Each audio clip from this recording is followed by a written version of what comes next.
All right, Mr. and Mrs. Smith came out in 2005, $110 million budget, probably even a little more than that. It made $487 million. I don't think there's ever been an example of how much money that movie make than this. I would have guessed 200. I don't know. This was a monster movie. I want to say that this also does speak to the malleability of this theme, which is among your best themes you've ever come up with. Yeah, it's really like top good. 20 themes I've ever come up with. I would say that this movie made how much money? Where I'm like, I'm surprised it didn't make more.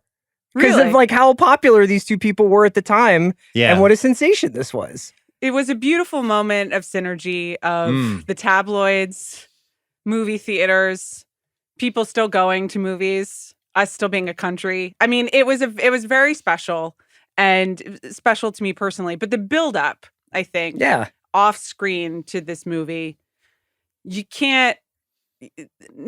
Not comparable. There are not many other examples of people being this invested, and also the timing of the tabloid interest aligning so perfectly with the movie's release date. The perfect storm. I think this is the most 2005 movie.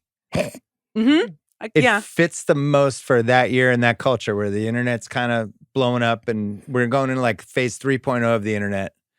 Us Weekly has never been more powerful and more important, as weird as that sounds. Yeah. Paparazzi are the most important and biggest and influential they've ever been. Everybody's wearing diesel jeans, midriff t-shirts everywhere. We have no social media yet, so our only connection to celebrities are through things we read and photographs we see. And then we have Jennifer Aniston coming off this 10-year Friends run. This is the last big TV show ever, and she's married to Brad Pitt. And here's Angelina, who's beloved by every red-blooded male in America. And many red-blooded women. And she's got this rising career as an A-list actress. She's in Lara Croft. Tomb Raider, yeah. Not red hot, but she's hot. already won an Oscar. Yeah, but not, in some ways it was like, is there another level for her to go? Yeah. And then all of a sudden it starts happening. And the reports start coming out. What's going on that movie set? So what's the chronology for this? I thought maybe we could start here. This is, Amanda Dobbins. I don't know. This is like having Woj breaking down like the Rudy Gobert trade. I mean, please don't put too much pressure on it. I would say that this, along with the Devil Wears Prada episode and Lost in Translation, are kind of really what I have been dedicating my career to, you know? So, the timeline is a real, like, according to who. The film... They're filmed, it's in 2004.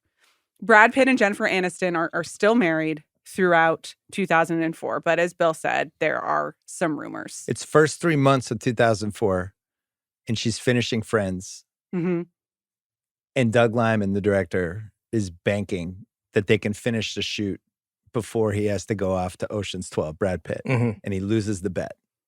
So we already have all of the rumors from the first 3 months, but now we have a break. And then Friends ends. And there's lots of rumors. Keep going, Amanda. And they go back and they finish the movie. Like late 2004. Late 2004. Yeah, somewhere in there.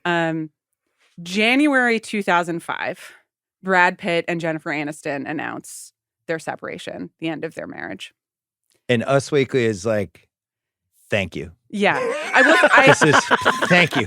Bill, I told you on the way here, I was listening to the Brangelina episode of Just Like Us, which is a podcast that Claire Malone did for The Ringer. It's amazing. It's a great pod. Yeah, it's a great pod. And I'm getting a lot of my details from that.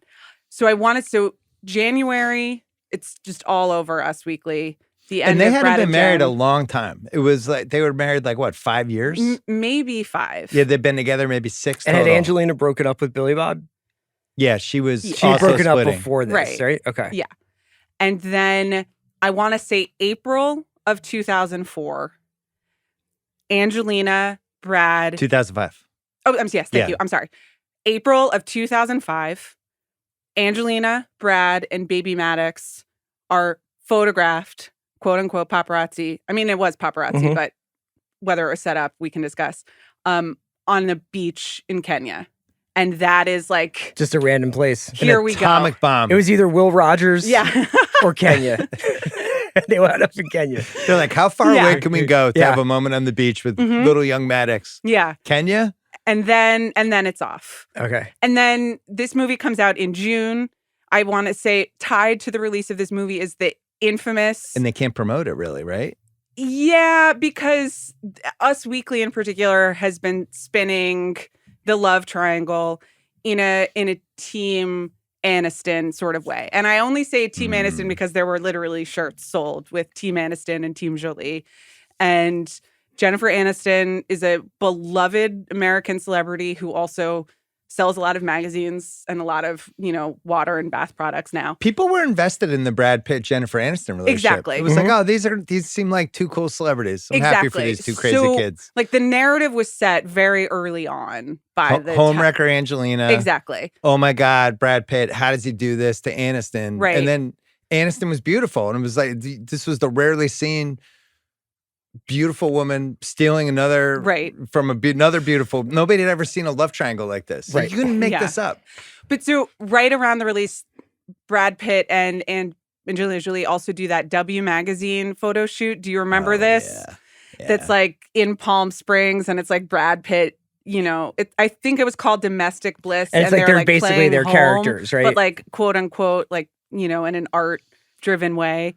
And that is what really sets people off. And that then inspires the sensitivity chip quote in the Vanity Fair profile of Jennifer Aniston. So we're really at the white hot center. Sensitivity chip. Just give me a refresher on that. I think there's a sensitivity chip that's missing is like the most direct quote we have on the record of Jennifer Aniston talking about Brad Pitt. Okay. And otherwise, she was always very nice about it and tried to deflect, at least at the time. You're okay. Let's get into it. As you know, I'm always dubious when two super famous actors date one another or end up together. Sure. Especially, I'm dubious of any couple where they just aren't in the same place for 6-8 months at a time. Mm-hmm. And then on top of it, your husband's doing a movie where he's married to Angelina Jolie in the movie and doing all this crazy stuff. And you're doing your own thing. Things happen. We've seen it. This is the most famous one of them, though. I mean, we weren't alive for Elizabeth Taylor and Richard Burton. Right. But that was a super famous one. There was Steve McQueen with Ally McGraw. But she was with Robert Evans. Nobody cared about Robert Evans. It's the idea of like leaving America's sweetheart for the only person in the world who would be like a bigger sensation to leave Jennifer Aniston for is basically Angelina Jolie. Yeah, if you're doing if it was like the NBA superstar pyramid, they're both like on the top level of the pyramid. But that Proof of Life had happened a couple years earlier. But that's that's black and white and this is Technicolor. Yeah, but when that happened, that got a lot of interest. It was like, oh my God, Meg Ryan. And she started dating Russell Crowe, and what happened and became part of the movie. Right.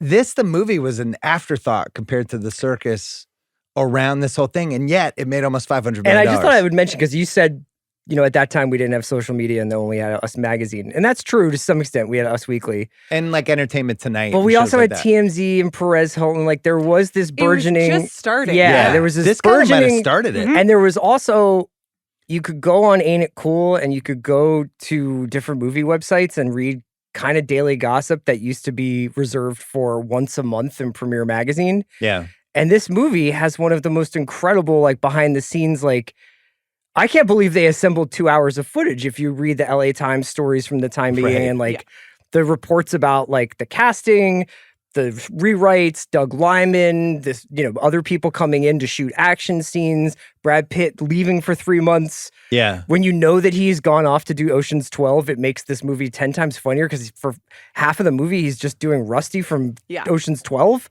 He's like, I already got the character. Yeah. I'm just going to have the haircut. Just going to double dip, and so it's a really fascinating pop culture moment for movies too, in that way. It was a fascinating, like, water cooler story.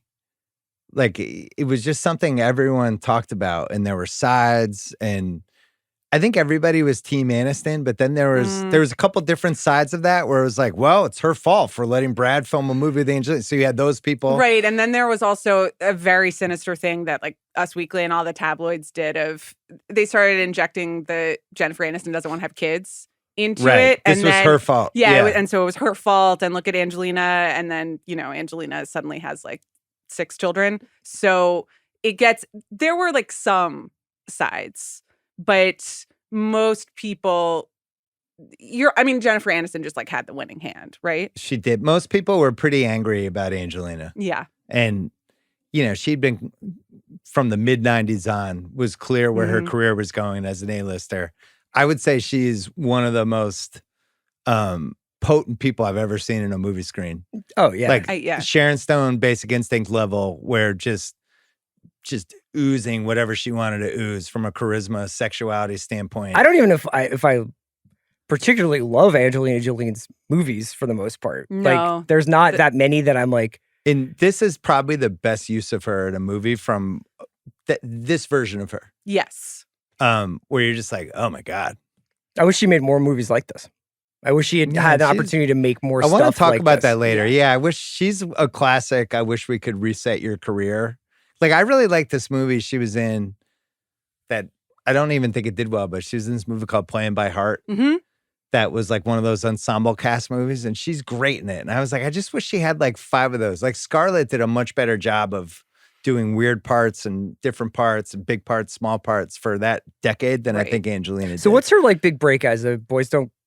What's she in? Girl Interrupted. Girl Interrupted was my the bad. big one. Yeah. Girl Interrupted is kind of like the big breakout with her, and then she wins an Oscar for it. Yeah, but then she goes on to kind of more fashion this action movie blockbuster career, which Bone Collector was a big one. That's true. That's true. Yeah, I have it. She had hold on. She had Playing by Heart, Bone Collector. She did Original Sin with Antonio Banderas, which I saw in the movie theater. Not ashamed to admit that. Girl Interrupted. She did 2 Lara Crofts. She did Taking Lives and Beyond Borders. I don't even remember what those movies were. Do you remember? I remember Taking Lives, but I don't remember like what it's about. And then the big swing she took was Alexander. Right. Oh yeah. Which was a famous bomb, like an old school disaster shoot. I don't think she was like red hot heading into this movie. She had the Billy Bob relationship. There was that Oscars revelation where they had sex in the limo on the way to the Oscars. There was like had each other's blood. Like, the vibe was like sexy but weird. Sex in the car on the way to the VMAs. Maybe that's what it was. And then she kissed her brother on the red carpet at the Oscars. Yeah. So she had, I would say it's fair to say, Amanda, she had the kind of the child actor, way out there. Right. Beautiful, but seemed way out there and a little dangerous in a way. And so for this to be the one Brad Pitt left Aniston for, it kind of made sense as a love triangle. It certainly like fit into the slotted narrative. The central casting. Exactly. Yeah. There were, and in the Just Like Us episode, Claire does like compares it to like Betty and Veronica in it, which is, spot on. The good girl, the classic, America's sweetheart, and the woman who wore vials of blood on the red carpet. There's just no other that speaks for itself. Well, we're also coming out of like the Melrose Place nighttime soap opera era, where this just would have been a nighttime soap opera plot where it's like, oh, these two are happily married. Uh-oh, who's this? Right. Oh, it's the Heather Locklear character. Oh, she's got her sights set on him.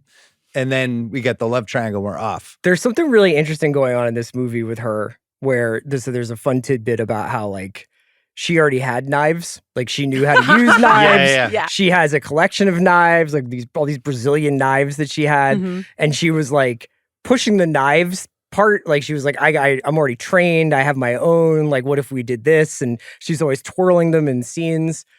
And it's almost like she had to do the absolute reverse of what most actors have to do. Most actors are like, I'm normal, but I have to learn how to like shoot a gun or use knives or jump off this moving truck onto a building or something.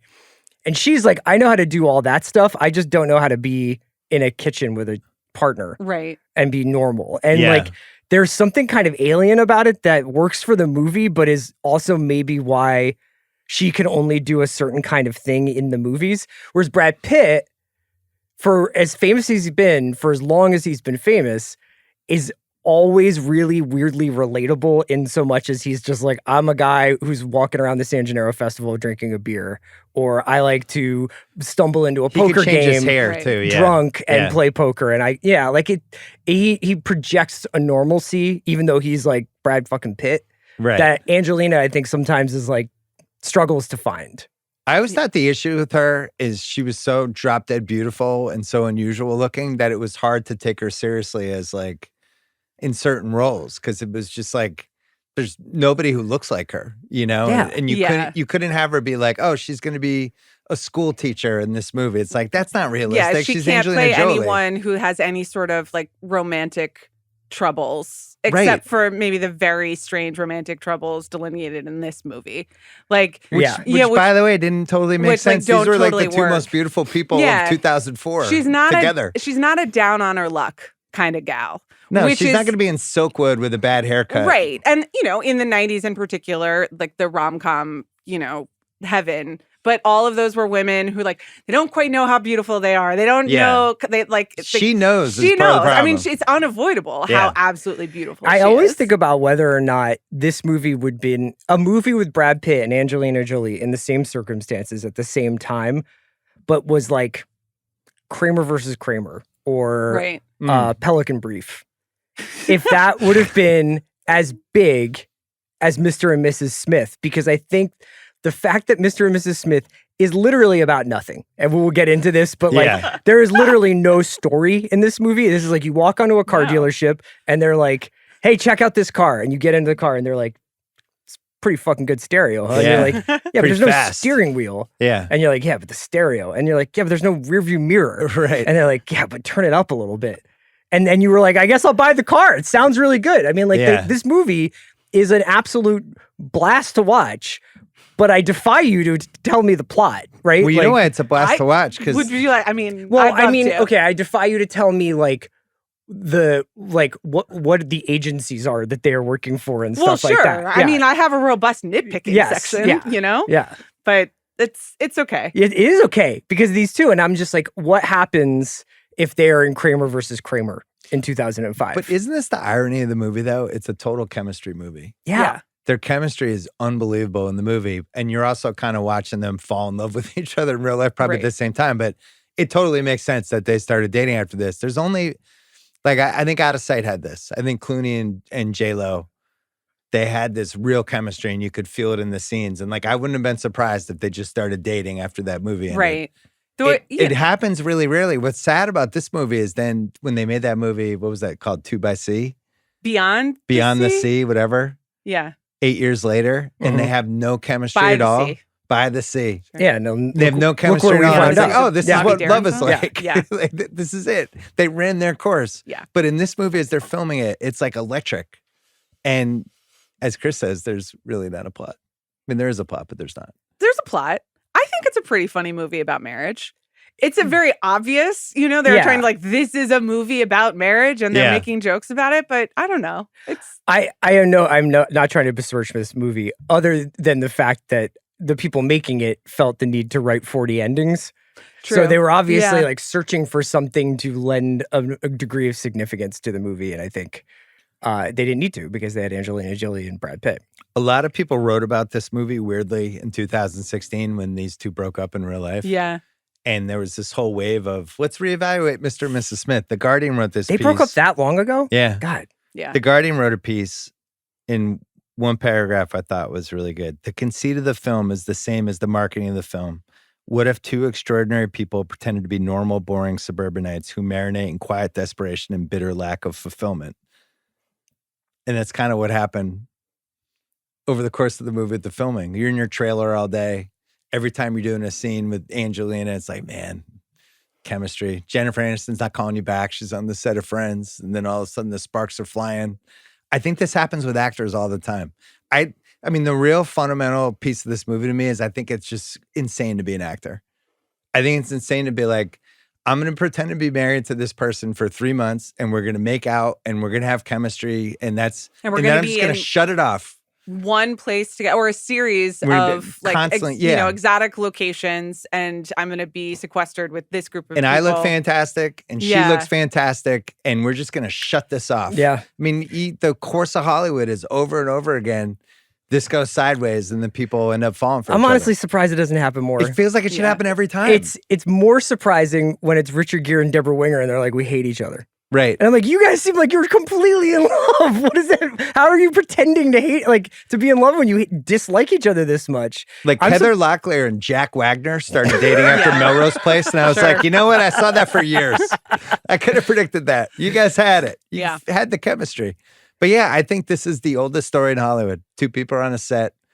They're in a movie together. Sparks are flying. And also, like, you know what? Amanda's going to say this anyway, so I'm stealing it. But like, it also sells the movie. Yeah.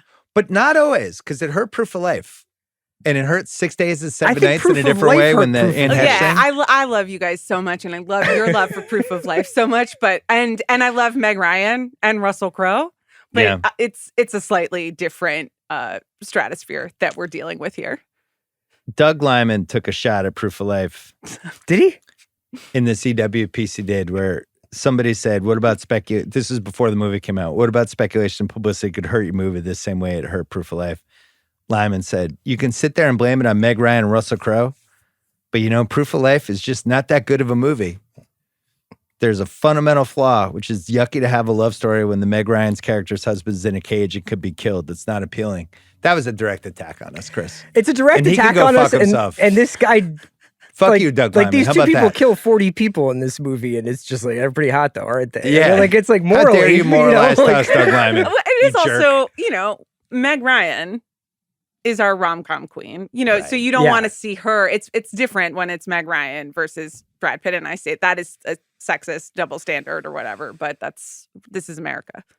Well, so they were pretty quiet about when this started on the set, which is another piece of this movie. Angelina said to the New York Times in 2008 that she's excited for her kids to see Mr. and Mrs. Smith one day. Yeah. Not a lot of people get to see a movie where their parents fell in love. I have that quote memorized. No, I know. Before, as soon as you started, I was like, oh, it's this quote. Yeah. 2006, Angelina said, this 2 years earlier, because of the film, we ended up being brought together to do all these crazy things. And I think we found this strange friendship and partnership that just kind of suddenly happened. Mm-hmm. I think a few months in, I realized, God, I can't wait to get to work. Love happens, Amanda. It sure does. But she did say to People Magazine, that was me. I was like, God damn. I can't wait to get to work.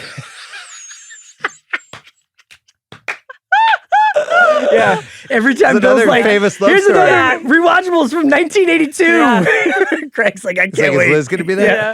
Yeah. She said to People Magazine, to be intimate with a married man when my own father cheated on my mother is not something I could forgive.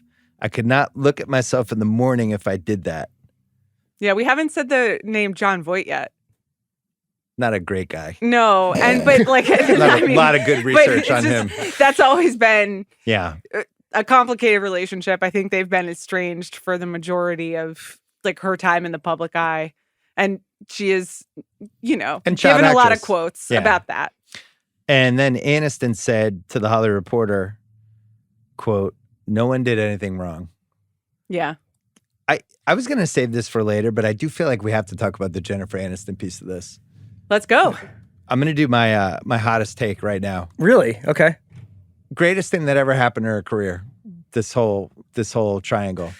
I think it bought her a level of celebrity and kept her in the limelight and had people rooting for her when she was really not making that many great movies there for a while. But I think people they wanted good things to happen to her after this. And I think it was ultimately like professionally a good thing for her. So you feel like the American public would have eventually turned their back on Jennifer Aniston. I just think they would have moved on to other stars unless she was bringing it. You know, as you know, I love Just Go With It. It's not like she was making all bad movies, but but I don't think it was like the most noteworthy career post Friends. Yeah. I think this really helped her. I think financially, 1,000%. Yes. Because I mean, she is still like the world's #1 spokeswoman, you know, and I guess I won't give the free advertising, but I know all of the brands like by name that Jennifer Aniston Does she do it on her Instagram or something?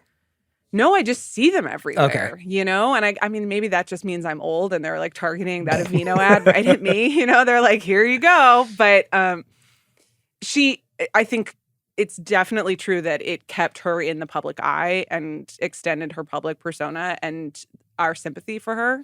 Don't you think it helped her public persona though? Because there was a grace in a class that she had about a really shitty situation that was embarrassing that I think people like appreciated. They were like, wow, man, I don't know if I could have handled it as well. What was the moment recently or like in the last couple of years where there was like they were on camera together? And Thanks so much for asking. So 2 separate incidents. Number one, during it was a pandemic thing, right? They were doing a reading together. Yeah, they did a reading and one of those Zoom reads. Yes. And so they had like the interaction with the and he was like, hey. And he's like, hey, Aniston. And she's like, hi, honey, how you doing? Yeah. And then they don't interact for the rest of the thing.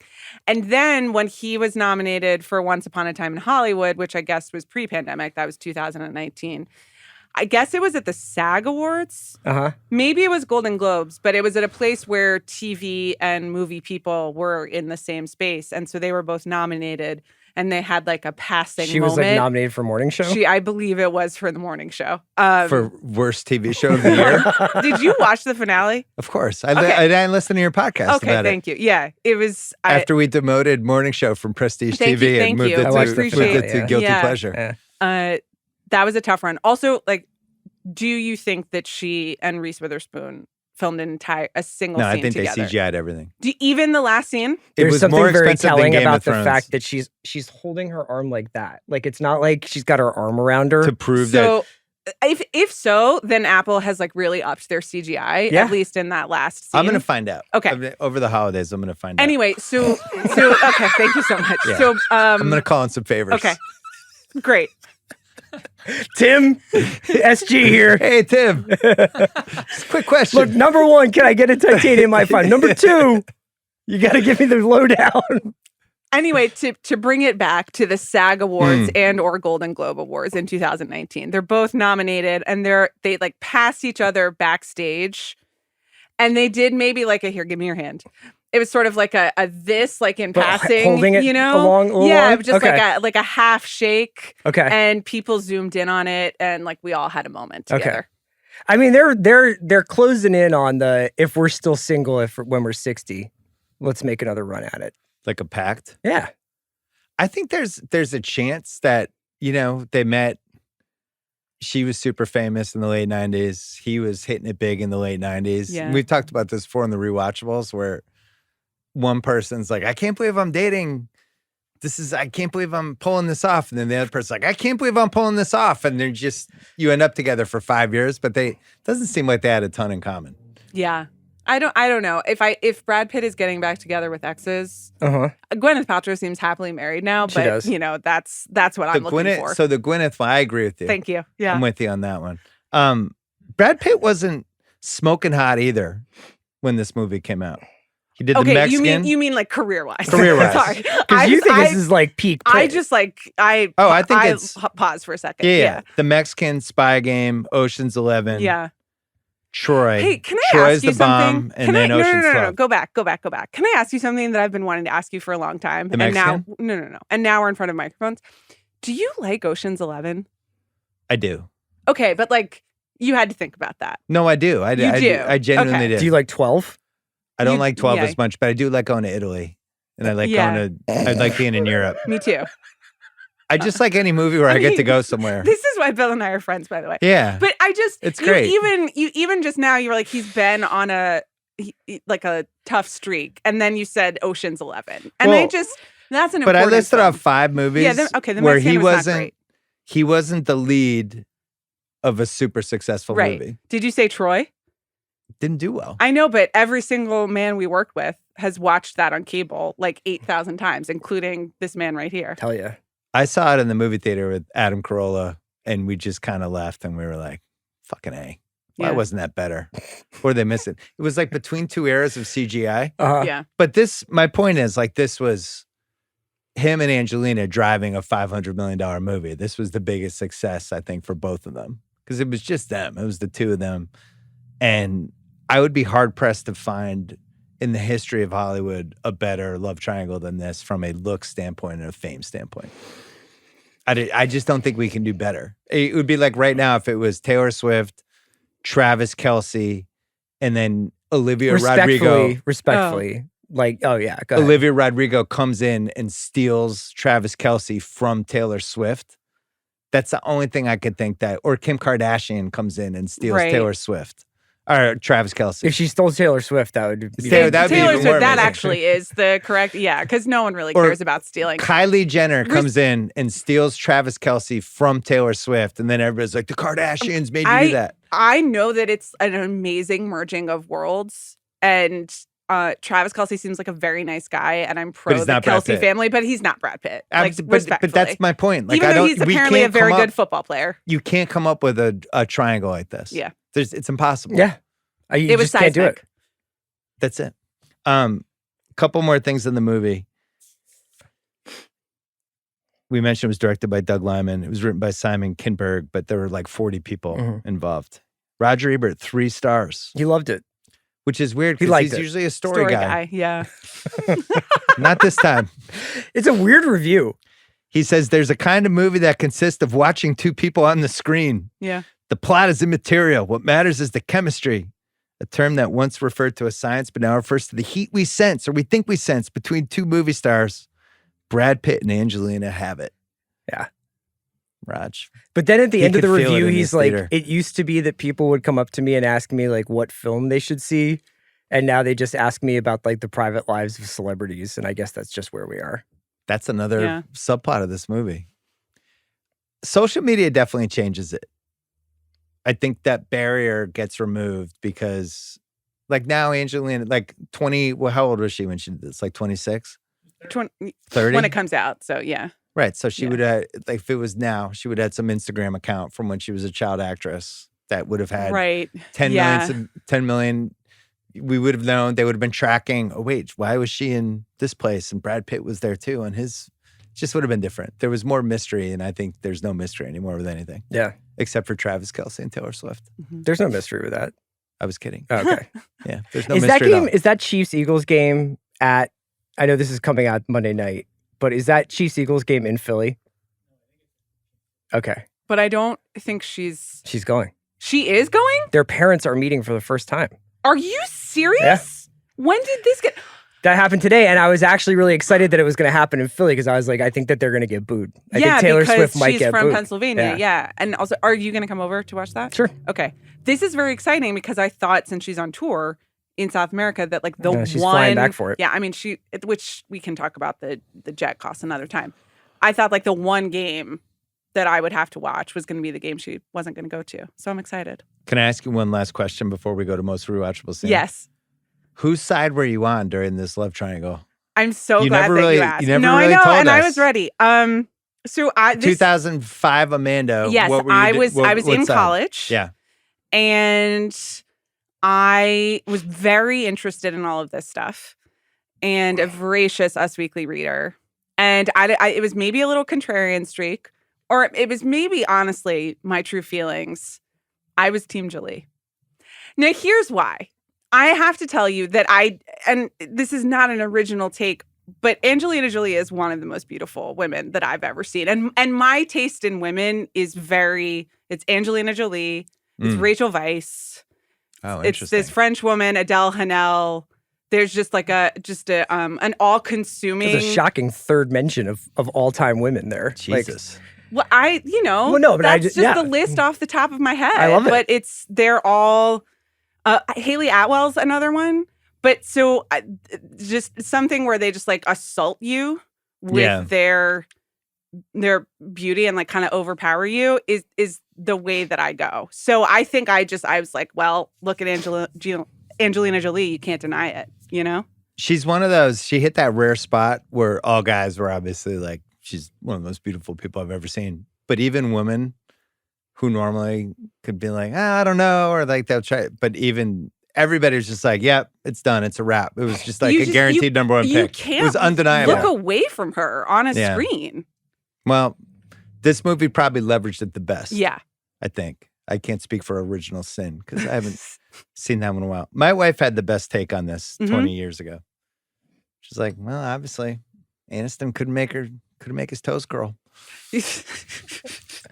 There we go. That was Carrie? Yeah, she was like, from the hip, just shooting straight. You know, if somebody's roaming the wilderness, I mean, somebody's got to say it. What we're all, wondering. Most rewatchable scene. I would like to just throw this out there for most rewatchable scene. It's not the most rewatchable scene, but I don't know where else to put this in the categories. The marriage counseling scenes are the hottest thing in this movie. Oh, yeah. Oh, wow. And I wish that the movie was more like the marriage counseling scenes in some ways. Like that kind of like almost improv feeling patter. Yeah. Just really enjoy it. And it's a great way for this movie to open. Because I remember it going into the theater and you're seeing the ads and everything, and you're like, okay, I'm ready for these guys to look hot and shoot up some stuff. And then that's the way it starts. And you're like, whoa. Yeah. I'm on my back foot. This is interesting. What's going on here? And it's so meta. So I just want to put a little marker on that. I made a list. That was number one on my list. Those are great. Did you like going to Columbia 5 or 6 years ago? Because that's on my list. I know that the people of Columbia did not appreciate that depiction of No, they didn't. Yeah. I like going there, though. I like the nice hotel. Carnival game was good. San Gennaro Festival, yeah. That was fun. I think. Yeah. So the bookend murders where she's dressed like a dominatrix and he's at a poker game and they both have to do their little assassinations. Right. Yeah. And then she jumps off the roof. Yeah. I don't know how. It's fucking cool. I didn't appreciate the... No, I know, but I just can't. I don't think it was realistic. Oh. How they filmed it was super cool. Yeah. Oh, Was she like a little lands. hair Yeah, it's a flick? great scene. Yeah. I didn't appreciate the anti-Irish sentiment of I know. I thought John killing, all those Irish guys. Did you see Florence on yet? No. The Apple Show? It's a movie. Okay. The one where she teaches Eve Houston like Joseph Gordon-Levitt teaches her kid how to play guitar. This is your thing you're bringing to me? Okay. It's set in Dublin. All right. Bono's daughter, who's great.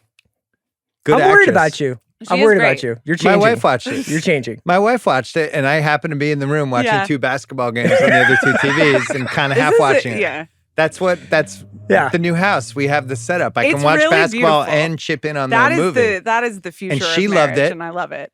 And she was all in on it. Okay. But it's set in Ireland, and you like being in Ireland for movies. So that's why I mentioned it. I will check it out. I like Eve I gotta Houston a say, lot. she's great. She's wonderful. She's a really she was good in, actress. Bad Sisters. Spitfire. Did you Yeah, or yeah. Carrie watch that show? Great show. Yeah. You're a big time Apple consumer. Yeah, apparently. Next one I have for rewatch was the in-house dinner scene. Pot roast. Great stuff. Yeah. My favorite. I added peas. Great stuff. The big shootout where they end up in a real fight and then kind of consummating the fight. That whole lot of stuff going on there. The fuel oil explosion is really cool. When they're trapped in the basement. Oh, yeah. Oh, right. And the thing blows up and they jump out. I like how that's filmed.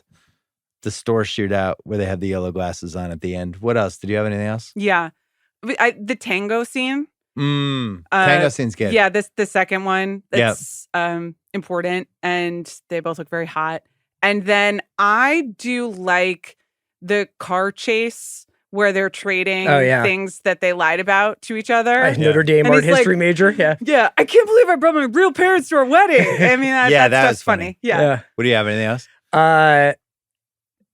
I like the elevator scene where he's like, blow it. Oh, like, and then the lady from SVU blows it up. All your interests coming together. Yeah. It's very exciting. But I would say probably the night that they both go out to kill people and then come back home. That's mine too. That's my most rewatch. Mine's the dinner scene where they both know. Yeah. With the peas and the wine. The dropping the wine. Yeah, and the various knives. Speaking of and he thinks Angelina she's Jolie and her been poisoned a couple of times. The Drano and the martini. What's aged the best? We talked about the paparazzi era. Yeah. I know it was cruel and weird in a lot of ways, but Drove I a still couple kind of people miss out it. of their minds. You know what I really miss is thumbing through a newsstand on a Thursday. I and miss me both. getting Us Weekly in the mail and being like, oh, here's 25 minutes. Yeah. So where was your favorite magazine stand in LA? Were you out here by The then? Larchmont one, yeah. Yeah. Yeah. That was great. But it wasn't just us. Star had a little run. Yeah. National Enquirer was kind of the seedier, but still kind of fun to thumb right. through. They made up a lot of things, but also a broken clock. Everyone, Chelsea Clinton abducted by Martians. People Magazine was having a great run. Like there was just good runs all over the place. Another would say it's the best for me. Having a contract to kill someone. Great plot in a movie. When it's not good, it's like, hey, we're paying you to kill this person. Got to get it done, man. Yet? The new David Fincher? Of course I saw it. Okay. He's reviewed it on like 3 different podcasts. I'm sorry. Were they basketball ones? No, I just said I thought Fincher threw a solid 6 2/3 innings. Yeah. Okay. But ask him how that's pretty good right now. Ask him how he watched The Killer. How did you watch The Killer? I watched it at home. And was basketball on while you were watching it? No, it wasn't. Okay. I just The Killer. Okay. Once he started with the Smiths, I was like, I'm in. I'm locking in. Okay, good. He's bringing the Smiths back. He has my full attention. Chris, what do you have for What's Age the Best? Angelina Jolie balancing herself on the chair while futzing with the drapes. Oh, yeah, how'd they do that? I was just like, God damn. Yeah. It felt like You don't she see really that did every that. day. Yeah. I feel like that was like a great example of that character's kind of dexterity and grace it's very good. and everything. I love her calling him a pussy. Oh, yeah. That was really funny. Yeah. When he's like chicken shit and she's like, pussy. I have a What's Age the Best related to that. Okay. Which is zipline exits. Yeah. Because that's the second zipline exit in this movie. You don't see it that much anymore. You don't. They make good use of it. You don't. And I said this before, but the marriage counseling scenes. Yeah. I have their house. Which I mean, obviously hello. Googled and had to check out. Of course. Pasadena, was not surprised at all to find out that was a Pasadena house. Can we do the house now? Yeah. So I think that this might have surpassed The Father of the Bride house for me. It's bigger. As my new, and as you always note, because I text you every time I drive by The Father of the Bride house. Way smaller than you expect. Well, and it's just the lots are small, right? It's just. I mean, it's a beautiful house, but I think that the movie makes it seem way bigger. Yeah, this has jumped above The Father of the more. Bride house as my dream Pasadena house. It is beautiful. It's really nice. There's a little back part with like an extension. Yeah, like a sun porch. Yeah. It's got a shed. Really good stuff. Nice Interesting little basement. setup for his man cave. It's kind of like with the glass door. It seems very small. Like you'd think a guy like that would have a bigger like TV watching area, but yeah, for the most part, I agree. Yeah. What's Age the Best? Just that Angelina and Kerry Washington are both in this movie. Yeah, we'll get to the I team. Yeah. They're having like. They both have like those distinct mouths, and they're doing scenes where it's like, oh, we're having a mouth off right now. Just did a little Silence of the Lambs right there. Young Adam Brody? Mm-hmm. Yeah. Speaking of most 2005 movie Oh, yeah. made, well, he's coming up in Apex Mountain. Yeah, his is the most Adam Brody-ish time we've ever had. I have the weapons stove. And just the concept of having something in the kitchen that you press a button and all of a sudden it's all of these weapons that you have access to. Wish Home Depot sold that. Can't get that at Home Depot. Black Friday sale, I'll send maybe? you a link. Yeah. Okay. I like the Jesus Rocks track suits. I can't speak that they're both wearing. I thought those are funny.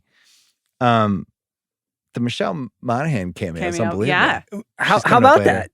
You know, it had to be one of her first movies, right? I think so. She wasn't in. It's not. Any of the I mean, like MIs it's just yet. one scene, but she wasn't famous yet, right? No, it's before the Mission Impossible and Kiss Kiss Bang Bang and everything, right? Yeah, it's before Maid of Honor. Anyone else remember that? Anyone? I remember that. Okay. Come on, who are you talking about? I know. Stop. What's Age the Best? The Lime and Vince Vaughn reunion. Mm-hmm. Yeah. Well, meant a little more in 05, but still kind of enjoying it. And then I just had in general this mid-2000s Vince Vaughn-assance that we were having. Right. Where we had old school, then that goes in the dodgeball, but then he's in this. And Vince Vaughn was in the mix there for a couple years. Yeah, go ahead. No. You talk about the movies and then I'll do the extracurricular stuff. I was just going to say that was supposed to be a bit part. Eddie was just supposed to be in like a scene or something. And it needed to be a cameo, and then they expanded it. Yeah. Well, and then. Well, we did all the innocent stuff, except we didn't note how during the summer of 2005, when this movie was released, Vince Vaughn and Jennifer Aniston were also romantically involved. To what extent still remains unclear. I have some whatever you want to share. Dubiety on this. Yeah. Dubiety? Yeah, dubiousness. Okay. Dubiety. I made up the word. Sure. Some dubiety on this. Right. So you think that she concocted this Vince thing? I don't think there was a concocting. I think maybe they were hanging out, but I also think it really filming helped the breakup. It really helped the movie they were filming. Yeah. I just was a little suspect because I don't see those two people together for any reason. Well, So. Okay. The Kid Cudi Pursuit of Happiness Award for Best Needle Drop. I have the version of Lay Lady Lay that plays. As well. Okay. Yeah. I actually thought that sounded good. I liked it. I have a deep cut, which is when Baby Baby by Amy Grant is playing when they walk into the neighbor's house. That is really funny. Yeah. Craig, do you know the song Baby Baby? Do you know Amy Grant? Or did that just go right over your head? Big Amy Grant Christmas album person. Okay. Yeah, of course. Oh. My grown-up Christmas list. Yeah. Speaking of that scene, I would just like to wedge into what's aged the best is Angelina Jolie's character realizing that she's wearing fishnets and thigh-high boots at the Christmas party because she hasn't changed. Yeah. It's a good bit. Yeah, it's very good. Big Kahuna Burger Award, Best Use of Food and Drink. It's got to be the wine bottle dropping. Yeah, I have the pot roast. I had the teas. That whole dinner scene.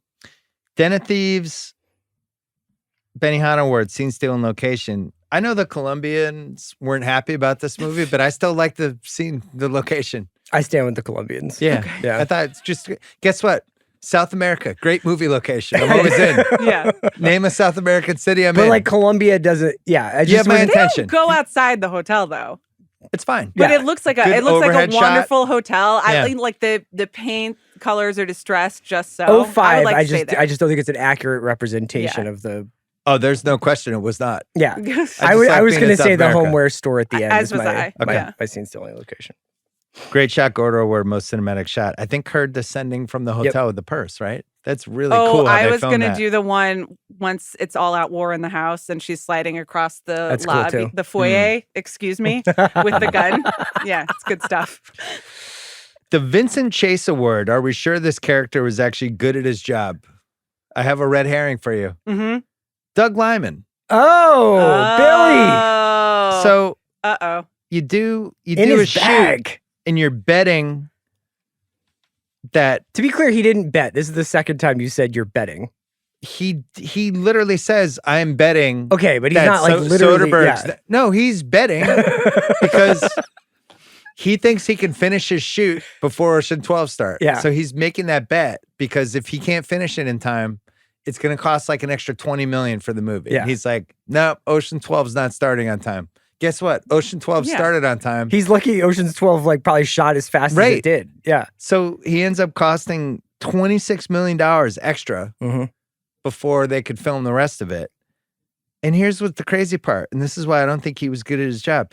He already did this. He already made the mistake with Matt Damon and The Bourne Identity, who had to drop out to film Ocean's 11 because Doug Liman said, oh, he's not going to be able to start Ocean's 11 on time. And he did. Yeah. And he says twice for the second time in a row, I bet against Steven Soderbergh and lost. The most amazing. You're bad at your job. Yeah. I don't really know. I mean, you know, white guys get lots of chances in this world, but Doug Liman, every movie, there is a tell-all where it's like an oral history. This was fucking crazy. This guy was just like shooting random scenes, or he would show up and not knowing what he wanted to do, or he would break the rules of cinematic storytelling and we'd have to go back and fix it and like all this stuff. And they're just like, you know what? Let's give this guy Edge of Tomorrow. And you know what? Half the time it kind of works. His movies look fucking cool and I've enjoyed almost all of them. I love his movies. It is really funny that both times he makes the bet against Steven get this shit done Soderbergh. You know, it's like the least informed, worst bet. If anyone is going to get their only stuff Clint together. Eastwood is a worse bet against. Yeah. Right. I would have loved the transcript of the phone call when he's like, hey, he calls the studio head. Hey, man, remember when I said I didn't think that Ocean's 12 was going to start on time? Well, we lost Brad Pitt. Gonna have to shut down for 6 months. I mean, $26 million is like you can make 2 other movies in 2005 for that. The Butch's Girlfriend Award for the weak link in the film. The third act of this film is pretty flimsy. Once they're in on each other and they know, oh, you're a spy and I'm a spy, let's team up. But then it goes on for another 35 minutes. And it's like at that point, the tension of the movie is this cat and mouse game between the two of them. Once you remove that, then I'm just watching any other action movie. That's my nitpick, Chris. Yeah, You're not with me? I think the third act has some narrative issues for sure. Yeah, it could be half amount of the time. I agree, though. I do like the last set piece a lot. Yeah, it just becomes a different movie. It's just like, and who's shooting at them? A SWAT team, but like from from what governmental agency they or edited private some contracting stuff out, firm? right? They're the multiple companies that are trying to team up to kill them. I'm a stickler for espionage detail. Okay, well, sure. You know? I had that in What Stage the Worst. And the third act is where your problems start. Yes. Okay. I had that in What Stage the Worst. I don't know. This is another one of those who are we fighting against movies. They actually do know. They just cut it out of the movie. Yeah. Yeah. Oh, I would have liked to have known. Keith David was in right. it. Yeah, and then yeah, there's yeah. also like a whole plot with Angela Bassett. Jacqueline Bisset and Terrence Stamp. Jacqueline Bisset. Yeah. Oh, right. And they edited it out. What Stage the Worst? Somebody waiting on their sidewalk for the newspaper to get delivered? When has that happened? Yeah. The last time? What year was the last time anybody did that? Like 2013? Uh, Where are you going? I'm going to go outside in my bathrobe and see if the newspaper's outside yet. Now we just wait for podcast to drop. yeah. Yeah. Just refreshing Spotify. What Stage the Worst? In order to get a wider PG-13 audience, a very steamy sex scene between Brad Pitt and Angelina Jolie was cut. Never understood the PG-13R thing. Sometimes it seems like it doesn't matter. Other times it really seems like it matters. It seems like something from like a completely different era. Right. Do know? you think it matters anymore? Because at the same time, R-rated comedies are taking off and if you've up. ever been to a movie theater in the last 15 years, have you ever seen anyone be like, you're too young to come in? No. Right. No. Literally nobody's working at any movie theater. Yeah, There's so one popcorn it guy. gets into, and I wonder whether or not it's easier to make TV versions of movies that are PG-13, so it's like you cut less or you have to like rearrange less, but still, I mean, it's really weird when they're like, we're going to make a really hard action movie, and at the last second they're like, actually, it's got to be PG-13. It just really doesn't make any sense. There was a TV series before this movie called Mr. and Mrs. Smith, starring Scott Bakula and one of my favorite 90s ladies, Maria Bello. Oh. Didn't really work. Okay. Same plot? I think same plot. Probably whatever the initial. Because they tried to make another after another series afterwards. Where'd you stand on Maria Bello? Big fan. Huge ER run for her. Oh, yeah. Really thought excellent stuff. Liked her in a bunch of stuff. Lyman said he's a chemistry guy. This is a What Stage the Worst, where he's talking about how chemistry is important for Doug Liman films. And he said, I mean, there's chemistry between Jon Favreau and Vince Vaughn in Swingers. I always cast couples with great chemistry, but they don't always fall in love. Once again, settle down, Doug. Just maybe don't talk. Maybe sit this one out. Lyman said when they were doing the reshoots and it was clear that Brad and Angelina were together, that a photo was fetching $300,000. And he says, so we were all like, I'll tell you, I had to think twice about that one. Again, Doug, your mouth's moving. People are recording your tongue hitting your top of your mouth. Any other What Stage the Worst? I mean, I guess Brad and Angelina's relationship. Tough end to that one. Yeah. Oh, that's, we probably should have mentioned that. Yeah. It's ongoing, I think. They still are. Pretty dark stuff. He had a point around the fifth kid where in every picture he just looked like he had to look like, oh man, I don't know what happened. I just thought she was kind of hot on set. And now we have 5 The kids. vineyard, you know? Yeah. And there was something about a Russian oligarch, right? Yeah, like her selling her half. Right. And he had just built like this like state-of-the-art recording studio now he's there. selling like wine skincare. I got served an Instagram ad recently of his skincare routine.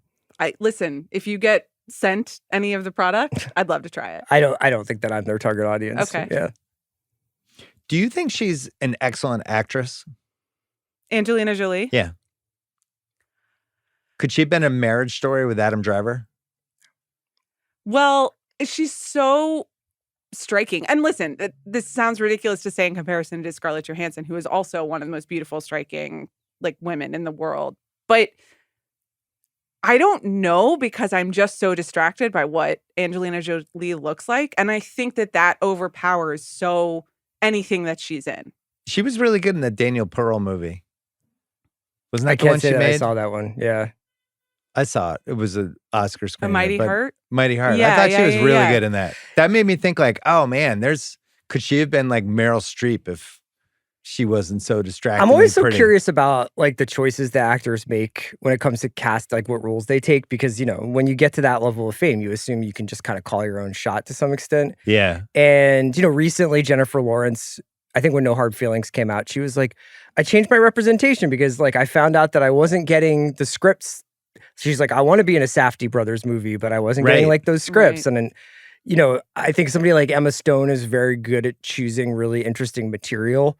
So I was like wondering, like, would Angelina Jolie, I don't think the age thing would have worked, but like, it's not a big part, but would she have done Rachel McAdams in Spotlight? Like, is there like... Oh, that's a good one. Like, who's somebody that Angelina Jolie over the years... But you would just be like, this person's not working at the Boston Globe. Right. I guess. Yeah. I mean, like... It's tough. It's almost like it's a curse because there's certain roles she can't do any ordinary person roles because she looks like nobody. It would be like casting Wilt Chamberlain as, you know, like a newspaper editor. Right. Yeah. Exactly. That's what I was going to say. I do know who Wilt Chamberlain is. That would have been an amazing, amazing spotlight. Wilt Chamberlain's running the Philly Inquirer. What if Wilt Chamberlain was Michael Keaton in Spotlight? Like, I don't know, Roller Girl and Boogie Nights. Oh, she could have done that, but it changes the power dynamics of the movie a little. Trying to think. Could she have done The Bride and Kill Bill? Match Point, Scarlett Johansson part. She would have crushed Angelina. That. Yeah, but she'd have to be younger because that's also 2005, right? Yeah. But why? She could have done Uma Thurman in Kill Bill. Yeah. She could have done Jennifer Lopez. Uma Thurman in Kill Bill. She could have done the Out of Sight part. Yeah. But I also feel like... I don't even know if she could do... But she obviously has like other interests, and I think that her movies serve her interests in a lot of ways. I mean, she... Could she have done Erin Brockovich? Oh, man. Yeah, maybe. But I don't think she could do any other... Parts. No, but I don't think she could do any other Julia Roberts movie. The Blind Side? That would have been really funny. I'm trying to imagine... I'm just trying to think of other big Angelina parts. Jolie in a Soderbergh movie. The Fighter? Could she been who is that? Amy Adams? Oh, yeah. No. Could you buy her as like a It would have been funny if she had played Melissa Leo in The Fighter. Yeah, I don't know. I feel like she was this giant star, but I also can't name 4 Angelina Jolie movies I'd want to watch again. I was about to say she could do a lot of Jessica Chastain roles, but Jessica Chastain is another Zero person. Dark 30. Yeah. But Jessica Chastain is another person who is undeniably a great actor, and like the movies are really hit and miss. Yeah. Maybe this just speaks to there's not a lot of good parts in general. That is true. Because Brad Pitt was in an all-time slump. And then makes the Tarantino movie, and it's like, Brad fucking Pitt, he's back.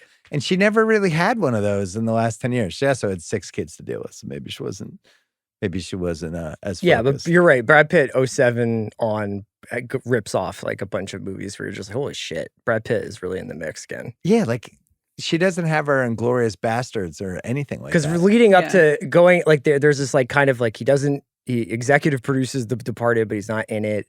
He's in Babel. You know, he's in Moneyball. No, but then it's Assassination of Jesse James, Burn After Reading, Benjamin Button, Inglourious Bastards, Tree of Life, Moneyball, and you're like, oh my god, this guy is huge. Is the all-time. Moneyball, that's a good example that I've talked about sometimes, where it's like every once in a while you just want to see a movie star be a movie star. Yeah, that was like the Tom Cruise, Jerry Maguire secret sauce. That was like one of the first rewatchables we ever did, and I don't think she adhered to that. Because there's no Billy Bean for her to play. Yeah. But when she tried to do a movie like that, it would be like that weird By the Sea, whatever that one was called. Well, that was them trying to do some sort of like art house, this is about our marriage thing. She either does action movies. I liked Salt. I mean, it's not a good movie, but I liked her in it. Oh yeah. She tried, I guess she's good in it, but it wasn't a great movie. She tried with The Tourist, which is just like an absolutely cursed experiment. But, you know, theoretically, that's Angelina Jolie, Johnny Depp trying to one-up each other in European locations, right? And it just doesn't work. After Mr. and Mrs. Smith, she does Good Shepherd, Mighty Heart, Beowulf. I don't remember that one. That was like a half animated. Changeling, which I thought was terrible. Wanted, Salt, The Tourist, Maleficent. It was probably the most successful of all of these. By the Sea. Like, these are just a bad 10 years. I mean, after The Tourist, she really is only doing like the Kung Fu Panda series, which I think is paying a lot of money. Does she? She doesn't have like another movie in the and Maleficent. But like now, like is she? She's apparently filming a Pablo Larraín biopic of Maria Callas. Oh, and she's playing Maria Callas. I don't know. I assume Craig, she's what's not your singing. what's your relationship with Angelina Jolie, the movie actress? There's not one. I mean, she's famous because of her life outside of movies. You see, I think that's a bad outcome for her. It's just being. It is. She's a good actress. But I think since 2010, she really has not. She has not made that many movies. Yeah. Half of them are animated, so she's just doing voice work. And she's done a lot of like philanthropy stuff. Yeah, and, yeah, like, yeah. she's like a the world. UN ambassador, Yeah. basically. Mhm. Yeah. Was there a better title for this movie? I'm going to say no. I had couples therapy. Oh, that became a title. Mm-hmm. Of a Vince Vaughn movie, right? That's Couples Retreat. That's Couples Retreat. Yeah. Craig likes that one. Craig loves when Sandler uses vacations to make a movie. Do you like Four Christmases? Yeah, I remember watching. I remember not mine. I enjoy that one. Okay. The Jon Favreau dinner scenes are funny. Yeah, Do you have a Stephen A. Smith hot take? I do. What is it? Are these people too hot? Oh, get out of here. Are they so hot It's not even relatable. Boo. that it's not erotic? Oh, Wow. I'm Stephen A. Smith. Okay. I mean, fair enough. I thought Original Sin had that problem. Where it's Her like and sometimes Banderas. I'm like, I feel like I'm watching, Two aliens. like two angels like floating above me. I'm not watching like a man and a woman. I just think I'm watching like a Michelangelo painting like come to life. You Well, know? I mean, it's beautiful stuff. Do you have a hottest take? Yeah, I mean, it's lower stakes. Yeah. I think those are the ugliest kitchen styles in recorded history. that's why you're here. Like, I mean, can you believe? Mm. I know the curtains get all the attention in the movie. They're written in. Like, Yeah. what is happening there? It is weird. Okay, thank you. It's trying to be too mundane. I had one more hottest take. I doubled down. It'll never happen, but a sequel to this movie would be amazing with these two people. Oh, yeah. I mean, And it's like, we kind of figured out some of the legal stuff, and now it's about these This divorce is one of those spies things, who are though. It's like contracted. it's just so crazy it might work. It's like if you were a struggling Hollywood studio, routinely spending $200 million in comic book movies. yeah. Why wouldn't you back it up and just be like 80 mil, the two of you, Mr. and Mrs. Smith, to the divorce years? I think their split has been way too It- ugly. it has but, been, yeah. I agree with you. That's why it's a hottest take. No, it would it's just good. be It's the good. concept of these two as divorced. Maybe you'd have to use two different people, but divorced Mr. and Mrs. Smith, Yeah. then being contracted to kill each other, and now that's a totally different movie. And Do they wind up together at the end? No, one of them Oh. dies. Yeah, this is Oh, a real I divorce thought you were movie. doing like a comedy of remarriage, like you know. No, I we're really getting Okay. divorced Yeah. at the end of this. Okay. Yeah. Well, I This I is also a would much watch my darker version. sequel. Your version would be fun. Okay, thank Casting what ifs. you. See, that's not the kind of approval that I get Well, on I the big mean, picture. I just No, I you're wanted to go much dark. nicer. You know, I Sean wanted to isn't go here, dark. so people are hearing my ideas, and I just want to say I appreciate it. Casting what ifs. Brad Pitt and Nicole Kidman were originally cast. Kidman had to leave. Pitt dropped out. They talked to Depp and Will Smith. Johnny Depp, as you know. The thumbs pairings Yeah, were I Always agree. thumbs Johnny down. Depp and Kate Blanchett, Nobody or wants to see Johnny Will Depp in Smith this and Catherine movie. Zeta-Jones. Yeah. Apparently, were considered as. Okay. And Gwen guess Stefani so. claims she got very close. Oh well, good for Gwen Stefani. Lyman said he wanted to cast Gwyneth Paltrow because they're really exes. Think about that. Doug! Fireworks could really fly in that situation. You Love find it. out what that baggage is and bring it out at the right moment with the cameras rolling. Do you think Doug has Doug, a stop publicist? talking. Yeah. Is there a pill for Doug? He said, even if he was game for it, it's wrong for us to put him in a situation where he's going to have to relive the demons of that relationship. That's a little bit too much mad scientist. Okay, Doug. He said he loved Kate Blanchett, but she was doing The Aviator. Yeah, I love one of the great actors living, Yeah, but she was not available because she was in a Martin Scorsese movie on my radar. for which she won an Oscar. Brian Scalabrine does this during Celtic games. He was like, I was telling you about Tyrese Maxey 2 years ago. It's like, hey, we all knew Tyrese Maxey was going to be good. Settle down. Chris, what do you have for the Ruffalo Hannah Rubinek Partridge overacting award? It's Vince Vaughn, and I also have a note to make about this Okay. performance, which is this. Can you do when they shot this again? What was the shooting schedule for? 2004. Do you- Beginning of And 2004 and Into the end of 05. 2000. Yeah. I wonder whether we've got a little, I wouldn't go as far as say comic plagiarism, but I think it's interesting that he is just doing Will Ferrell from Wedding Crashers in this movie and is in Wedding Crashers with Will Ferrell, and that those movies were shooting relatively parallel to one another. Oh, you think he like with the sponged mom, it? Your I'm not. I would never accuse him of stealing from Will Ferrell. It kind of sponged into him a little but bit. it is like the whole mom thing, and then like I see it. This is definitely. I think he's.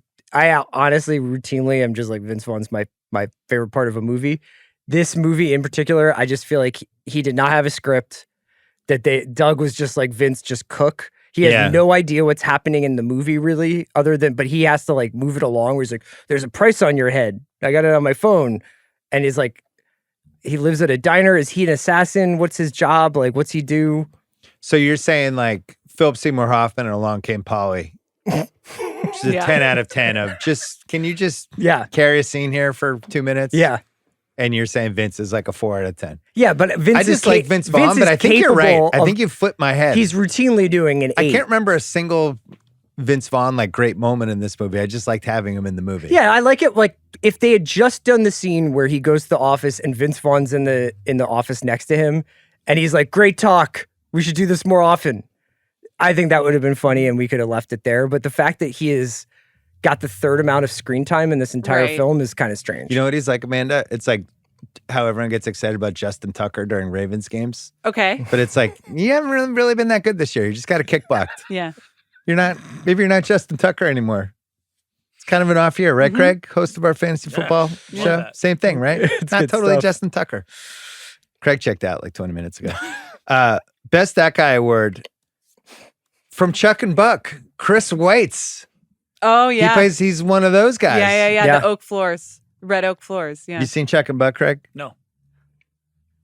Does Perry Reeves count as that guy? Or no, she's Perry Reeves. She's Perry Reeves, okay. Yeah. So I had the That Guy award going to the I-Team non-Kerry Washington division of Stephanie March from Law & Order SVU. Oh, yeah. Jennifer Morrison from House MD. Oh, yeah. And Perry from Entourage. All right. I've saved a member of the I-Team for my Dion Waiters award. I forgot to put them in my What Stage the Best. I like the assembly of that weird crew. Yeah. That's also like pretty fun idea for a movie is just like the Charlie's Angels squad ziplining around. That's like the Charlie's Angels movie I wanted. Yeah. Yes. And not the one we got where it's like Drew Barrymore doesn't want guns on the set.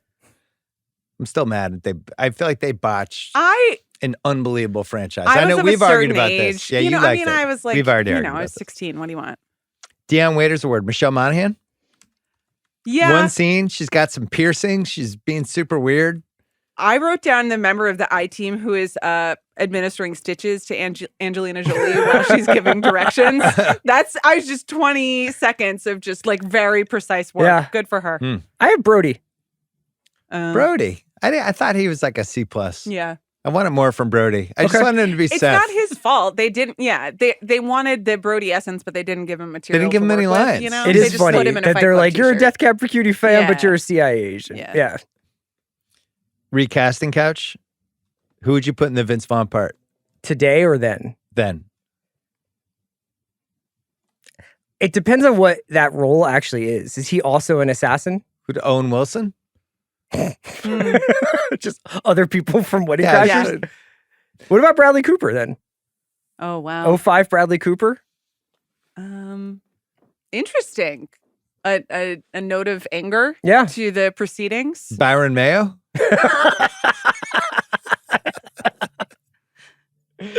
I'd like to get between Mr. and Mrs. Smith. Maybe we get my dad over here. Threesome time, guys. Is this too early for Dave Chappelle? It's not, right? 04-05 range? We could add him as the comic relief. Oh, yeah. He's in You've Got Mail. That's my pick. Yeah. Dave Chappelle. Who is Mr. and Mrs. Smith now in 2023? Well, didn't they try it? Isn't it Ghosted? Isn't it Chris Evans and Anna de Armas? Oh, interesting. But this is an example. It has no juice. It has no juice. Yeah. I mean, they're trying the other half of the playbook with Glenn Powell and Sydney Sweeney. Yep. And Anyone But You, which I can't wait to see. I'm available to see it anytime anyone wants to show it to me. It's supposed to be end of the year. I don't know whether it's moved around. I guess Tom Holland and Zendaya would be the biggest like couple you could do this with, but it wouldn't augur well for them. And then they'd have to break up on the set, and then he would have to start dating who? Olivia Rodrigo? Tom Holland would have to start dating Julia Fox. Olivia Rodrigo. Sydney Sweeney. Yes. That's really Julia Fox good. isn't famous enough. Well, we're just I want famous for the third. Who is actually famous now? Olivia Rodrigo. She's not like the only one under 30 who's achieved real fame other than Zendaya. That's true. Right? She's too young. Maybe like Dua Lipa. How old is she? She's like 20. Is Dua? I mean, she's too young. All right. I know that Dua Lipa's famous, but is she like that famous? She's pretty famous. She might win an Oscar, but she's pretty famous. You know. I mean, she's like the biggest pop star in the world. One of them. Sydney Sweeney. Isn't it Sydney Sweeney? Yeah, it's Sydney Sweeney. So Sydney Sweeney steals Tom Holland from Zendaya. That'd be pretty good. That's pretty good. Yeah. I don't know if Tom Holland is famous enough in this. It feels like Chalamet has to be in the Tom. Chalamet has to be dating Zendaya for like 5 years. None of them are at that level. Yeah. None of them are at the Pitt, Jolie, and also, all of them, I know that we're older now, but they seem like kids. And these seem like isn't it sort adults. of like the Austin Butler, Kaya Gerber, Elordi situation? Yeah, those are all too young. And Pitt is 40 in this movie. Like, yeah. But I'm just saying in terms of like fame, and So that is also a real thing that happened. Well, Austin Butler, Jacob Elordi and Kaya Gerber used to date, and he played, and now she's with Austin Butler, and they both played Elvis, and they give the same quotes. Jacob Elordi, handsome guy. Yeah. Big strapping dude, 6'4". And been on Zoe Simmons' list for a while. Yeah. I mean, tall celebrity list. He's in a lot of movies of varying quality this fall, but he's undeniable.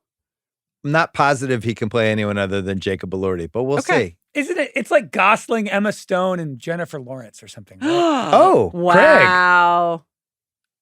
Oh dear, that would really be upsetting. You've got it. Eva Mendes. Eva Mendes. Oh yeah, something like that. Gosling and Emma Stone have the chemistry from Crazy Stupid Love and La La Land. That's what they've always seemed like a real couple on screen. Could Angelina Jolie have been in La La Land? No, I can't. Would you ever believe Angelina Jolie is like a struggling actor? Maybe this was the problem. Okay. Half-assed internet research. She could have been in Hunger Games when she was young enough. Mm-hmm. Half-assed internet research. Simon Kinberg had an idea about a couple of his friends. He heard a couple of his friends went to marriage therapy and thought it sounded aggressive and mercenary and would be a good action film template. And we're off. People of Colombia were not happy. And the president was pissed and words were said. Yeah. I wonder what Doug said back. I'm surprised Doug didn't start a war with Colombia. Adam Brody's wearing a Fight Club t-shirt in one of the scenes. He's getting interrogated. Mm-hmm. They took the helicopter shot flying over Bogota. Bogota. Sorry, I'm just reading. Bogota. Like you have any sort of hill or forest to sit on. With Bogota. Mispronouncing words? Yeah. Do I do that a lot? I wasn't thinking of the pronunciation. But anyway, they took it. They took it from Clear and Present Danger, a Chris Ryan favorite. Yeah. And then they just added some CGI. There were 50 drafts of this worked on by people like Terrence Winter, Carrie Fisher, Akiva Goldsman, Carrie Fisher. Mm-hmm. Just watched When Harry Met Sally recently. A+. She's still throwing 99 miles an hour in it. So good. So good. The Rolodex at the lunch, it's A+. 2007, there was an ABC spinoff series written by Simon, directed by Doug, and it was supposed to be Married with Children with Guns. Jordana Brewster and Martin Henderson were the couple. Okay. Well, did not get picked up. Yeah. And then they basically tried to make a sequel without, I guess, probably without, I don't know whether with or without Angelina and Brad. I think that they talked about it a couple of times, but didn't do it. And then it wound up basically becoming Keeping Up with the Joneses, which is John Hamm and Gal Gadot. Oh. I'm not going to tell you who had this quote. You'll have to guess. It's about Angelina. I think Brad and I were more uncomfortable because she's such a force to be reckoned with. Occasionally she'd make a comment and both of us would be like, whoa. The interviewer says, a comment like what? She's just she likes to be shocking sexually. Just read any interview she's given. She likes to be that person in the room who's least embarrassed and willing to put it out there. I suggested she should perform the most graphic, crazy sex act I could imagine for the love scene, just to shock her. Like 10 steps beyond anything I'd consider doing in my own life. She starts furrowing her eyebrows, and I'm like, oh, never heard of that one? And she's like, no, actually, I'm just trying to figure out whether I've done that one. Doug? Yeah, thanks so much, Doug. Doug quote. Yeah. Doug, your lips are moving again, Doug. Doug. Words are coming out of your mouth. Yeah. Anyway, That was Angelina. Good little story from the set. Yeah. Apex Mountain. I think yes for both of them. I think you could say yes for 21st century celebrity culture. Yes, I agree with that. And I think you can say yes for her. For him, he has a pretty great run through Moneyball. Well, he uses this he becomes like probably the most famous actor in the world. So I would say yes. But you could also say Moneyball. There's a couple other arguments. But I think it is for both of them. Vince Vaughn, no. Fighting spy couples? I guess so, but I certainly would not say it was the case for assassins or hitmen. Doug Liman, probably Bourne. Yeah. Yeah, although another absolutely outrageous behind-the-scenes story. Adam Brody, you could almost rename Apex Mountain after him because this is Adam season Brody 1 of OC Yeah. and this coming out at the same time. Like, he was just like, this is when I thought he could be the next Tom Hanks. I stand by it. He was really good in the River Wild remake. Yeah. Marriage counseling movies? I'm trying to think. I'm going to say no, but I also can't come up with the right answer. And then this is the big one. Rarely do we have big Apex Mountain questions, but is this Apex Mountain for on-set romances? Because I would say it's still probably Elizabeth Taylor and Richard Burton. And we weren't allowed back then, but that seemed like the biggest thing other than the JFK assassination. Right, that ever happened. It was just and it happened, they broke up, they divorced, they got back together. It just sounded amazing. Right. I think it's this one. At least for this modern era, century, 21st century. Although allegedly didn't, get consummated on set. I think Doug's quote makes me think, pick a nits. They're getting shot at a lot in this movie. There's just a lot of bullets flying, and nobody's hitting them ever. Yeah, no, it's true. Especially the last scene. They're in the middle of like basically a giant Home Depot, and there's 70 assassins. And they're just kind of turning around, doing tricks. Yeah. Doesn't add up. It's a little First Blood Part 2 kind of. Nobody's hitting them with one bullet? No? I mean, I know, agree. Okay. The Bogota hotel lobby, which seems like we're in this sweltering location. And apparently it's like 9,000 feet above sea level, and there's no way it's warm like that. It's apparently absolutely absurd. Yeah, that they make it seem like they're in like Cuba. You like a mojito, Chris? Yeah. Any other nitpicks? Let's hear I mean, I just think that like the bones of like other versions of the script popping out here and there. So like Keith David is in one shot. He's Angelina's boss, I think. Or is he? No, he's Brad Pitt's I got excited boss. when I saw him, and then that was it. I think Angela Bassett is the voice of Brad Pitt's boss. And Keith then David is father. Yes. The boss Which of seems the to IT. have like a whole thing, but they've cut it out. And I think personally, for me, as a stickler for facts when it comes to different intelligence agencies, I just would have loved a little bit more on who runs the I team and who Brad Pitt works for, who they're killing. Do they feel bad about it ever? Are they moral compunction about murdering people? And all great questions. That's it. There's like 3 other movies in this movie, and I'm really interested. It's in also all like the other I movies. would watch all of them. Yeah. The I Team is such a movie. Even them, honestly, it would be kind of amazing if the whole movie was them on the run with Adam Brody. Yeah. Yeah. Though even within the context of the movie, that's sort of like a half-baked. Sure. Yeah. I have one, which is, does Angelina Jolie identify that Brad Pitt is her husband because of his pissing stance? Is that... Yes, I think that's the idea. That's the implication? The leg kick. It's the leg kick. It's the leg kick. Mm-hmm. Do you feel... Well, I guess this wouldn't really... this doesn't apply to you guys because you're not really... Like, I'm wondering whether I could identify my husband from his pissing I would know stance. from the giant wasted wad of toilet paper after a pee from my wife. Because it's been 25 years of arguing about it. So I would know She gets a immediately. catcher's Because mitt nobody's going. ever used Yeah. more Okay. toilet paper for a pee. Do you than my think that wife. you could identify a friend? I guess I don't know enough about urinal culture to understand whether like the stance and the. I definitely and the would I don't know behaviors that. I think I know it's my absurd. wife's gait. I know Yeah. how she Okay, walks and stuff. sure. So I think that if I saw her through the scope of my sniper rifle, I would be able to tell her it was her walking. Okay. Even just from behind, because he doesn't turn around. Yeah. Okay. Yeah. I would also say that the whole twist of the movie that Adam Brody's character is bait because these agencies have found out that they are married, Yeah. but the agencies are supposed to be like intelligence agencies, so they never like figure that part out in the 6 years leading up to this moment. Right. No. Yeah. That's a tough one. Yeah. I mean, aren't they like deep undercover? But are they really? They're going to like parties at each other's house, like at neighbors' houses, and like at the end of the day, it's like Brad Pitt's always calling. They're shallow Right, undercover. but like, what if it's like a Bourne thing where they just like answer to Sure. like Brian Cox in a room and like no one else knows about the existence? Right. I That's mean, I'm possible. just throwing it out there. How was the I-Team sneaking Angelina Jolie's character dinner every night for her to give to Brad? Because he came home every night at 7 as dinner was finished. And they were just bringing her a full meal. And she I guess They was never like- ran into her. Yeah. Yeah. I have one more question. Yeah. So the price for Brad and Angelina at the end Yeah. is $400K Yeah. each. But 40 million to blow Yeah. up the Home Depot.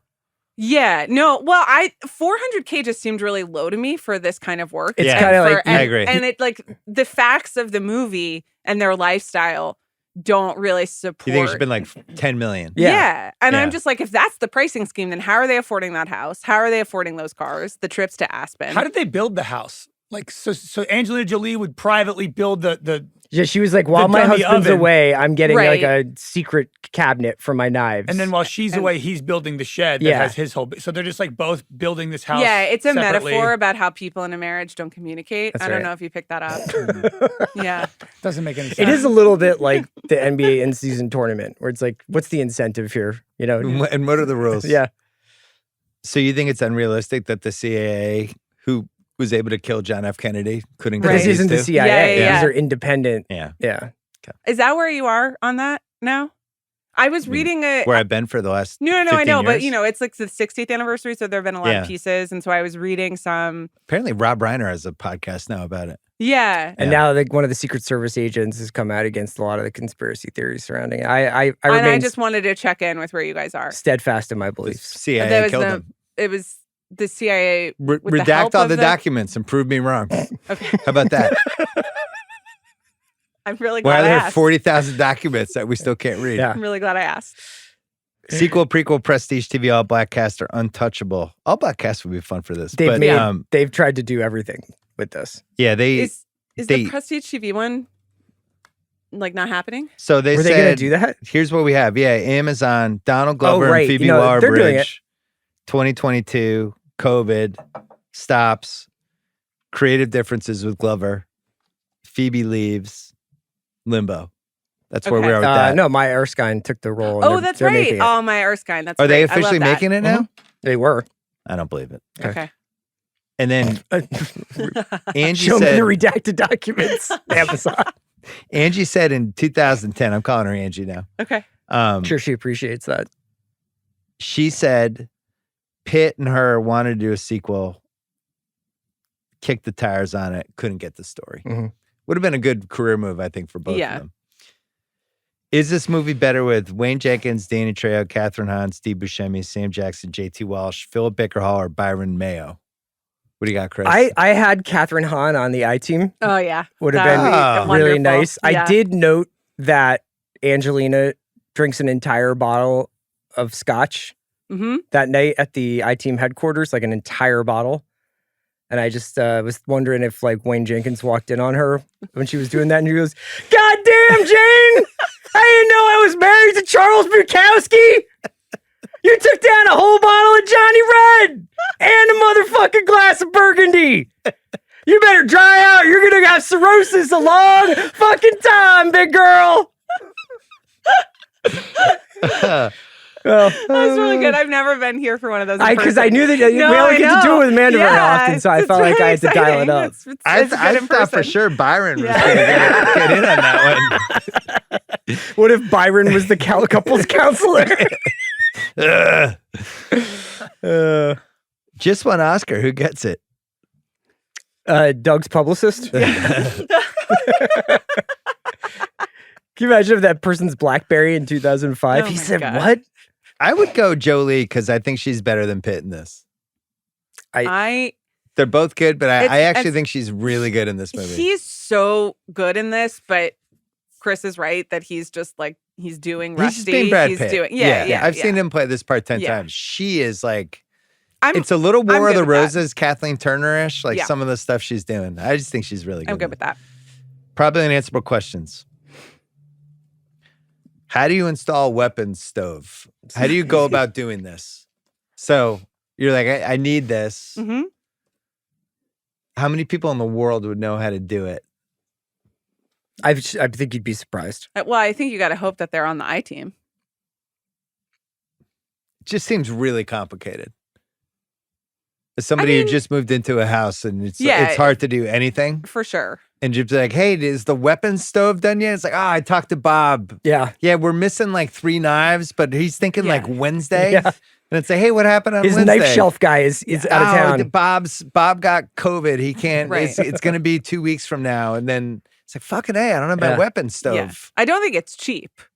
Definitely not cheap. Yeah. Any other unanswerables? Well, Angelina Jolie works out of a skyscraper with a team of beautiful women attending to her every need. Mm-hmm. And Brad Pitt works in a shitty garage with an old woman and Vince Vaughn. Yeah. And does that speak to the standing of those two agencies at the moment? So he's at the shittier agency. Yeah, like is he like at like is that like a mom and pop store that he's running? They say that, because they do that like what's your number thing, but it's number of kills. And he's had like 50 and she's had 312. Yeah. So, yeah. So she was the better assassin. Yeah. And she definitely has more resources. Mm-hmm. Yeah. Yeah. Best double feature choice with this movie. What do you have? This one's for Chris Ryan. It's a Duplicity. Directed by Tony Gilroy, which is another movie about, I guess they're a couple and they're spies. Assassinations are not their primary focus. Stars Clive Owen and Julia Roberts. And this is like my number one. I wish that everybody involved in the movie would just try again. Make the movie again. Make the movie again with the same script, the same people. They could probably do it with the same cast. Yeah, the same cast. It's like, it doesn't quite gel, but it's really fun. And it has a lot of the chemistry and the ideas. Your guy of this TG. one. My boy. Yeah. Proof of Life Tony. I have Gross Point Blank. It's my double feature. I had the sequel where they're just sad in it by the sea. Okay. Yeah. Yeah, I want to live the full experience. I want to get to like, as we're getting to the end of the relationship. Yeah. The Andy and Red Zawatney Award, what happened the next day? They have 6 kids and a bitter divorce. Jesus. Yeah. Congressional hearings. They're put in Leavenworth for the rest of their natural lives for blowing up a Home Depot. Yeah.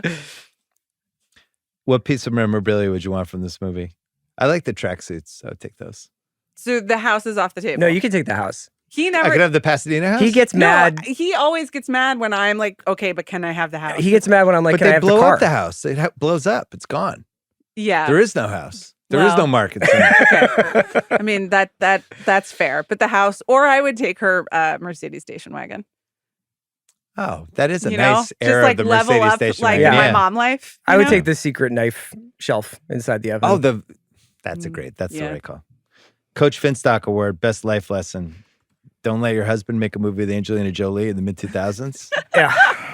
Yeah. Can't beat that. Yeah, it's good. Who won the movie? Can it be Brangelina? Is that cheating? Well, you have to pick between them. You have to pick. You can say Brangelina.